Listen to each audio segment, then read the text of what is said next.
Hello po, magandang hapon po sa ating lahat. So, ang topic po na pinili po sa akin ni Sir Mustar is about po sa gender nouns. So, balikan lang po natin. Ang gender nouns po ay meron po siyang 4 categories.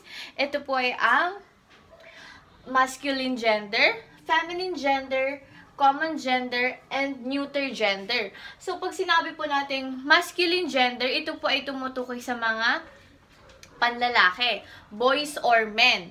And pag sinabi naman po nating feminine gender, ito naman po ay tumutukoy sa mga kababaihan. And then kapag sa common gender naman po, ito po ay pwede sa panlalaki and pwede rin po sa pangbabae. At kapag naman po sinabi nating neuter gender, ito naman po ay tumutukoy sa mga bagay na non-living things. Ayan. So, para mas malinaw po sa ating lahat, magbibigay po ako ng example about sa masculine gender. So, halimbawa po ng masculine gender is J, name na J, father, and then grandfather. Ayan. So, example po yun ng mga masculine gender. Sa feminine gender naman po, meron tayong mother, Miss Reyes, and then meron tayong auntie. Ayan. So, tumutukoy po yun para sa feminine gender. Sa common gender naman po, ang example po nito is teacher, ano pa, dog, nurse, yung mga ganon. So, pwede po siya maging babae or maging lalaki. So, alam naman po natin, diba, yung teacher, pwede siyang maging babae, pwede rin siyang paging panlalaki. Ganon din po sa nurse. Ayan. And sa, ano naman po, sa neuter gender naman, ito po yung tumutukoy sa mga non-living things. Ayan, katulad ng cellphone, pencil, ano pa, payong, and so on. Ayan, so, ngayon naman po, may ginawa po akong activity na sasagutan po ng mga bata. And so, ang activity na po nito ay super dali lang. Basahin po muna natin yung direction. Identify the gender of the following nouns. Put M for masculine, F for feminine, C for common, and N for neuter. So, meron po ako ditong hawak na mga, yan, ang mga letter. Na M for masculine, F for feminine, and N for neuter, and C for common. Ayan, so ang gagawin nyo lang po is, kunwari, number 1, uncle. So, ilalagay ko po itong mga letter dun po sa table ko, and then, pipili lang po sila dun kung ano po yung tamang sagot sa number 1, and then, ilalagay po nila yon dito sa loob ng basket. Ayan, so may nilagay po akong plastic cover dito. Kunwari, number 1, uncle. So, ano po kaya yung uncle, diba? Ano po siya? M for masculine. So, ilalagay po nila itong letter M dito. Ayan, ganyan. Number 2, Miss Montebon. Ayan, ano po yun? F. Ayan, ilalagay lang po nila yan dyan. And then, 3 chair.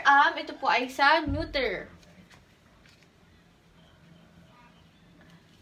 Wait lang. Ayan. And C, nurse is common, diba? Kasi pwede siya maging pangbabae, pwede din siya maging panlalaki. Father, M, syempre, masculine. Ayan.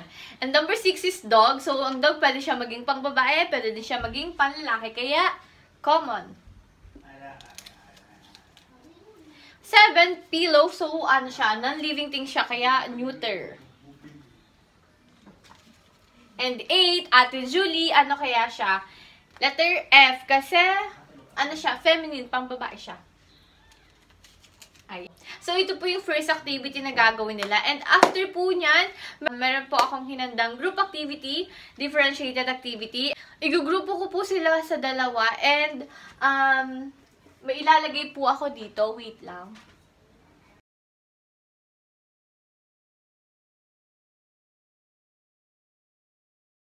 So, after ko po silang hatiin sa dalawang grupo, syempre magkakaroon po muna tayo ng natawag nating pamantayang gawain or rubrics. Ayan. So, dahil syempre alam naman natin na ang rubrics or pamantayang gawain ay mahalaga kasi yun yung magiging basihan natin kung ano yung magiging grades nila sa kanilang mga performance. Ayan. So, sa mga rubrics, meron po ako ditong following directions.